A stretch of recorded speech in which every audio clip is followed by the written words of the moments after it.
भावुक है, भाव विभोर है, भाव विह्वल है। ऐसा लगता है हम त्रेता युग में आ गए हैं कि मंदिर वही बना है जहां बनाने का संकल्प लिया था। श्री राम जन्मभूमि मंदिर की स्थापना भारत के सांस्कृतिक पुनर्जागरण का आध्यात्मिक अनुष्ठान है। अब कोई अयोध्या की परिक्रमा में बाधा नहीं बन पाएगा। अयोध्या की गलियों में अब गोलियों की गड़गड़ाहट नहीं होगी। यहां दीपोत्सव, रामोत्सव और यहां की गलियों में श्री राम नाम संकीर्तन से यहां की गलियां गुंजायमान होंगी। 500 वर्षों के लंबे अंतराल के उपरांत आज के इस चिर प्रतीक्षित मौके पर अंतर मन में भावनाएं कुछ ऐसी हैं कि उन्हें व्यक्त करने के लिए शब्द नहीं मिल रहे हैं। मन भावुक है, भाव विभोर है, भाव विह्वल है। निश्चित रूप से आप सब भी ऐसा महसूस कर रहे होंगे। आज इस ऐतिहासिक और अत्यंत पावन अवसर पर भारत का हर नगर, हर ग्राम अयोध्या धाम है। हर मार्ग श्री राम जन्मभूमि की ओर आ रहा है। हर मन में राम नाम है। हर आंख हर्ष और संतोष के आंसू से भीगा है। हर जीवा राम राम जप रही है। रोम रोम में राम रमे हैं। पूरा राष्ट्र राममय है। ऐसा लगता है हम त्रेता युग में आ गए हैं। आज रघुनंदन राघव रामलला हमारे हृदय के भावों से भरे संकल्प स्वरूप सिंहासन पर विराज रहे हैं। आज हर राम भक्त के हृदय में प्रसन्नता है, गर्व है और संतोष के भाव हैं। आखिर भारत को इसी दिन की तो प्रतीक्षा थी। भाव विभोर कर देने वाली इस दिन की प्रतीक्षा में लगभग 5 शताब्दी व्यतीत हो गई। दर्जनों पीढ़ियां अधूरी कामना लिए इस धराधाम से साकेत धाम में लीन हो गई, किंतु प्रतीक्षा और संघर्ष का क्रम सतत जारी रहा। श्री राम जन्मभूमि संभवतः विश्व में पहला ऐसा अनूठा प्रकरण होगा जिसमें किसी राष्ट्र के बहुसंख्यक समाज ने अपने ही देश में अपने आराध्य की जन्मस्थली पर मंदिर निर्माण के लिए इतने वर्षों तक और इतने स्तरों पर लड़ाई लड़ी हो। संतों, सन्यासियों, पुजारियों, नागाओं, निहंगों, बुद्धिजीवियों, राजनेताओं, जनजातियों सहित समाज के हर वर्ग ने जाति पाति, विचार दर्शन, उपासना पद्धति से ऊपर उठ करके राम काज के लिए स्वयं को उत्सर्ग किया। अंततः वह शुभ अवसर आ ही गया जब कोटि कोटि आस्थावानों के त्याग और तप को पूर्णता प्राप्त हो रही है। आज आत्मा प्रफुल्लित है इस बात से कि मंदिर वही बना है जहां बनाने का संकल्प लिया था।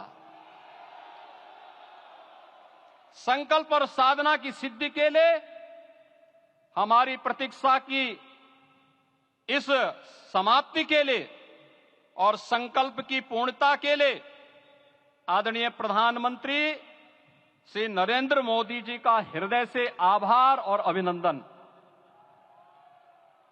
माननीय प्रधानमंत्री जी, 2014 में आपके आगमन के साथ ही भारतीय जनमानस कह उठा था कि मोरे जिय भरोस दृढ़ सोई, मिलहि राम सगुन शुभ होई। अभी गर्भगृह में वैदिक विधि विधान से रामलला के बाल विग्रह के प्राण प्रतिष्ठा को हम सब साक्षी बने हैं।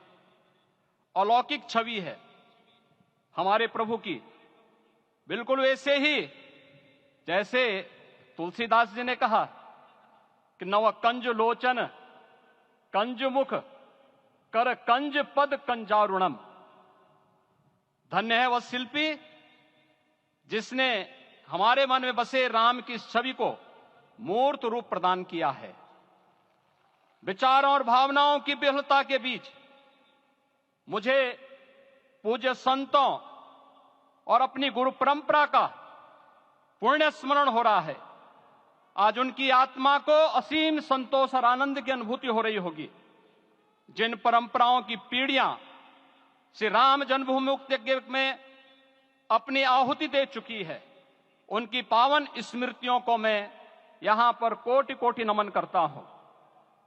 श्री राम जन्मभूमि महायज्ञ न केवल सनातन आस्था और विश्वास की परीक्षा का काल रहा, बल्कि संपूर्ण भारत को एकात्मता के सूत्र में बांधने के लिए राष्ट्र की सामूहिक चेतना जागरण के ध्येय में भी सफल सिद्ध हुआ है।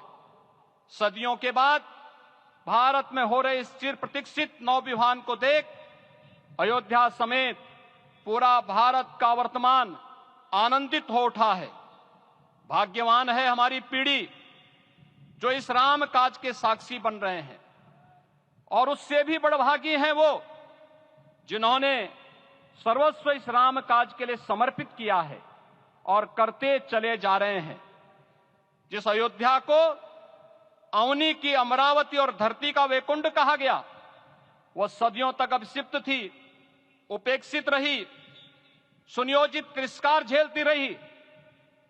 अपनी ही भूमि पर सनातन आस्था पद्दलित होती रही, चोटिल होती रही, किंतु राम का जीवन हमें संयम की शिक्षा देता है और भारतीय समाज ने संयम बनाए रखा। लेकिन हर एक दिन के साथ ही हमारा संकल्प और भी दृढ़ होता गया, और आज देखिए पूरी दुनिया अयोध्या के वैभव को निभा रही है। हर कोई अयोध्या आने को आतुर है। आज अयोध्या में त्रेतायुगीन वैभव उतर आया है, दिख रहा है। यह धर्मनगरी विश्व की सांस्कृतिक राजधानी के रूप में प्रतिष्ठित हो रही है। पूरा विश्व दिव्य और भव्य अयोध्या का साक्षात्कार कर रहा है। आज जिस सुनियोजित एवं तीव्र गति से अयोध्यापुरी का विकास हो रहा है, वह प्रधानमंत्री जी के दृढ़ संकल्प, इच्छा शक्ति और दूरदर्शिता के बिना संभव नहीं था। कुछ वर्ष पहले कल्पना से परे था कि अयोध्या में एयरपोर्ट होगा, यहां के नगर के भीतर 4 लेन की सड़कें होंगी, सरयू जी में क्रूज चलेंगे, अयोध्या की खोई गरिमा वापस आएगी। लेकिन मित्रों, डबल इंजन की सरकार के प्रयास से आज आप सबके सहयोग से यह सब साकार हुआ है। सांस्कृतिक अयोध्या, आयुष्मान अयोध्या, स्वच्छ अयोध्या, सक्षम अयोध्या, सुरम्य अयोध्या, सुगम्य अयोध्या, दिव्य अयोध्या और भव्य अयोध्या के रूप में पुनरुद्धार के लिए हजारों करोड़ रुपए वर्तमान में यहां पर भौतिक विकास के लिए लग रहे हैं। राम जी की पेड़ी, नया घाट, गुप्तार घाट, ब्रह्मकुंड, भरत कुंड, सूरज कुंड, विभिन्न कुंडों के कायाकल्प, संरक्षण, संचालन, रखरखाव के कार्य हो रहे हैं। रामायण परंपरा की कल्चरल मैपिंग कराई जा रही है। राम वनगमन पथ पर रामायण वीथिका का निर्माण हो रहा है। नई अयोध्या में पुरातन संस्कृति और सभ्यता को संरक्षण तो हो ही रहा है, भविष्य की जरूरतों को देखते हुए आधुनिक पैमाने के अनुसार सभी नगरीय सुविधाएं भी विकसित हो रही हैं। इस मोक्षदायिनी नगरी को आदरणीय प्रधानमंत्री जी की प्रेरणा से अब सोलर सिटी के रूप में भी विकसित किया जा रहा है। पूरी अयोध्या में विश्व के सनातन आस्थावानों, संतों, पर्यटकों, शोधार्थियों, जिज्ञासुओं के प्रमुख केंद्र के रूप में इसे बनाने की ओर से अग्रसर किया जा रहा है। यह एक नगर या तीर्थ भर का विकास नहीं है, यह उस विश्वास की विजय है जिसे सत्यमेव जयते के रूप में भारत के राज चिन्ह में अंगीकार किया गया है। यह लोक आस्था और जन विश्वास का विजय है, भारत के गौरव की पुनर्प्रतिष्ठा है। अयोध्या का दिव्य दीपोत्सव नए भारत की सांस्कृतिक पहचान बन रहा है और श्री रामलला की प्राण प्रतिष्ठा का समारोह भारत की सांस्कृतिक अंतरात्मा को समरस की एक अभिव्यक्ति सिद्ध कर रहा है। श्री राम जन्मभूमि मंदिर की स्थापना भारत के सांस्कृतिक पुनर्जागरण का आध्यात्मिक अनुष्ठान है। यह राष्ट्र मंदिर है। निसंदेह श्री रामलला विग्रह की प्राण प्रतिष्ठा राष्ट्रीय गौरव का एक ऐतिहासिक अवसर है। निश्चिंत रहिए, प्रभु राम की कृपा से अब कोई अयोध्या की परिक्रमा में बाधा नहीं बन पाएगा। अयोध्या की गलियों में अब गोलियों की गड़गड़ाहट नहीं होगी, कर्फ्यू नहीं लगेगा। अपितु यहां दीपोत्सव, रामोत्सव और यहां की गलियों में श्री राम नाम संकीर्तन से यहां की गलियां गूंजायमान होंगी, क्योंकि अवधपुरी का में रामलला का विराजना राम राज्य की स्थापना की उद्घोषणा भी है। राम राज्य बैठे त्रिलोका, हर्षित भये गए सब शोका। राम राज्य भेदभाव रहित समृद्ध समाज का द्योतक है और हमारे यशस्वी प्रधानमंत्री जी की नीतियों, विचारों और योजनाओं का आधार है।